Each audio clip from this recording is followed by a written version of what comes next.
আসসালামু আলাইকুম। SIP learning light হাউসের পক্ষ থেকে আপনাদেরকে জানাই শুভেচ্ছা এবং স্বাগতম। আমি Khandakar Nahiyal Sami as a compliance professional আজকে আপনাদের সাথে উপস্থাপন করছি শ্রম আইন ২০০৬ আনা একটি সংশোধন যা খুবই গুরুত্বপূর্ণ।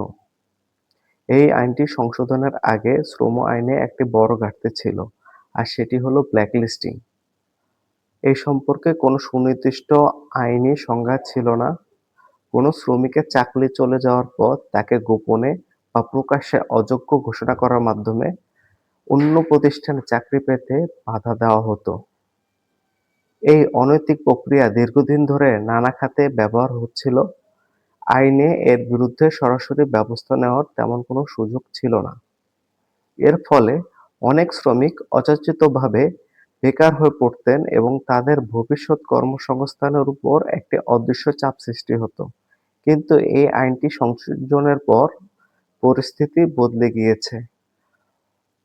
নতুন ২০২৫-এর দফা ৭৮-এ ব্ল্যাকলিস্টিং এর একটি স্পষ্ট, আধুনিক এবং কার্যকর সংজ্ঞা যুক্ত করা হয়েছে।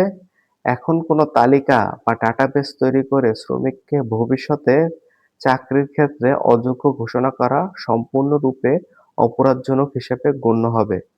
একটি শ্রমিকের জন্য এটি বড় সুরক্ষার ঢাল, কারণ তাদের চাকরি হারানোর পর নতুন কাজে সংযুক্ত হওয়ার জন্য অন্যায়ভাবে বাধাগ্রস্ত করা যাবে না।